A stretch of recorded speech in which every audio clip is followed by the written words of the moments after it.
Mesdames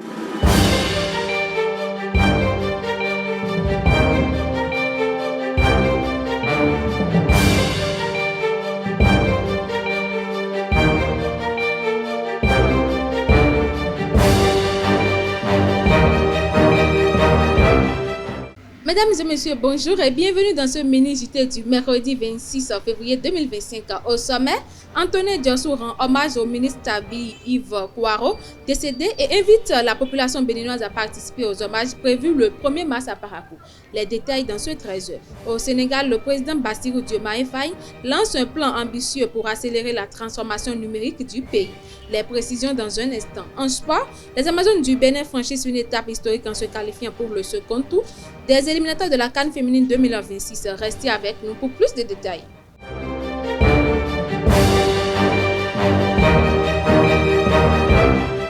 À nouveau, bonjour chers internautes. Antonin Diassou, directeur départemental des enseignements secondaires, techniques et de la formation professionnelle du Borgou, rappelle les bons souvenirs avec le ministre Yves Kouaro Tchabi et lui rend hommage tout en invitant la population béninoise à rejoindre l'initiative du gouvernement pour les derniers hommages qui lui seront rendus le 1er mars sur le stade de Parakou.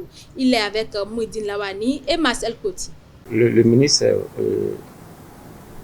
Kouaro Yves Tchabi, et pour le reconnaître, était un grand technocrate. Et nous avons appris beaucoup de choses à ses côtés, beaucoup de bonnes choses à ses côtés. En moins de 2 ans, j'ai pu vous dire que j'ai appris beaucoup de choses à ses côtés. C'était un grand manager qui avait le sens de l'écoute. Il avait le sens aussi du discernement, le sens de la justice sociale. C'était un monsieur très engagé, mais qui avait de la vision. Depuis qu'il a pris les rênes de ce ministère, beaucoup de choses ont changé en bien. Beaucoup de choses ont changé en bien à travers les réformes. Les réformes qui n'avaient de cesse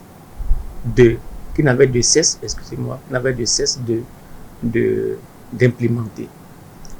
Parce qu'il voulait un système éducatif, du moins au niveau du secondaire, un système éducatif performant. Et je crois que c'était son credo. Et vous voyez, on peut dire qu'il est tombé sur le champ de bataille. Il est mort les armes à la main. Et parce que ce fameux jeudi 20 février, et il était en mission sur Parakou dans le cadre d'une activité et qui est liée à la commémoration de la 25e journée mondiale des langues maternelles. À mon sens, il sera difficile de remplacer le ministre Kouaro Yves Tchabi. Celui qui lui succédera. Vous voyez, ce sont nos prières que celui-là puisse maintenir le cap ou bien le dépasser.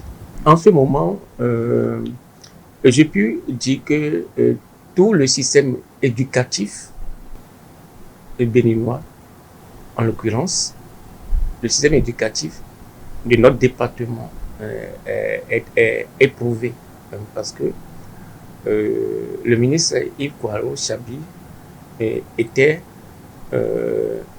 on comptait avec lui.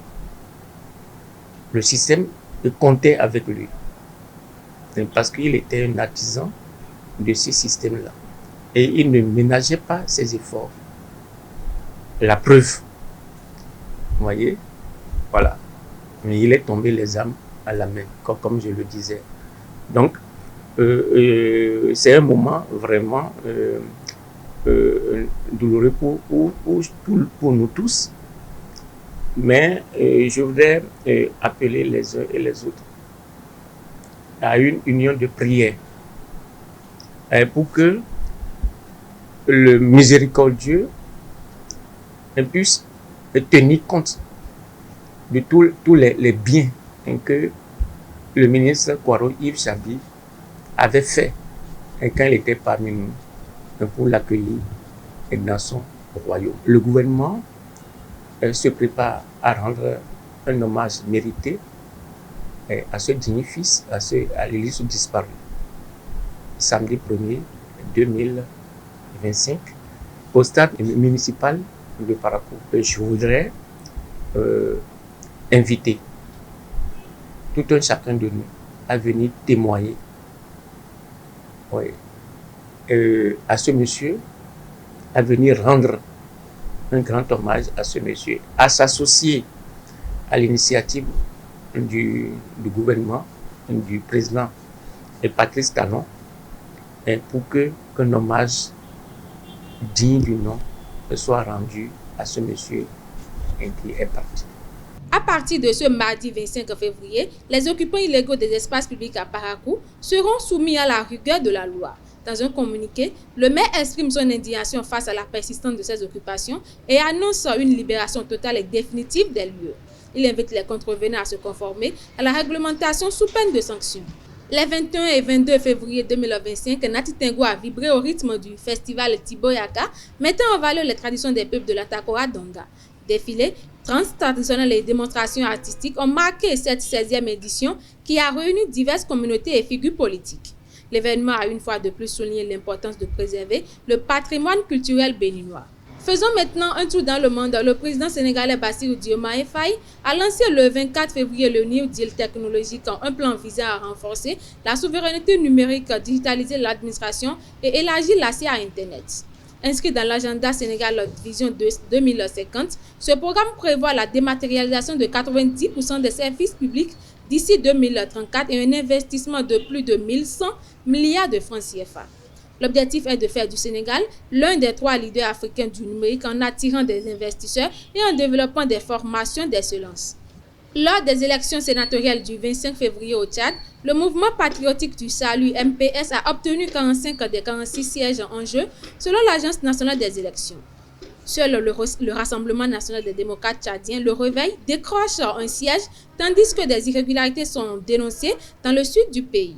En attendant la confirmation du Conseil constitutionnel, cette victoire conforte le président Mahamat Idriss Déby, déjà majorité à l'Assemblée nationale. Sport pour boucler ce mini-JT. Après leur qualification historique pour le match retour du premier tour des éliminatoires de la CAN féminine en 2026, les Amazones ont reçu les félicitations du président de la Fédération béninoise de football, Mathurin de Chacus. Il a salué leur performance et les efforts d'encadrement technique, tout en rappelant les réformes engagées pour structurer le football féminin. Il a également remercié le chef de l'État pour son soutien, notamment dans le financement du centre de formation de l'Okosa. À seulement 17 ans, Lamine Yamal a été désigné meilleur joueur U23 de la Liga en février après avoir été un élément clé du succès du FC Barcelone. Son influence est illustrée par des performances impressionnantes, notamment un record de dribbles reçus contre Alaves et une passe décisive face à Las Palmas. Ce trophée, remporté pour la 2e fois cette saison, confirme son talent et son importance croissante au sein de l'équipe catalane. C'est tout pour ce mini-JT. Merci d'être resté avec nous. À très bientôt.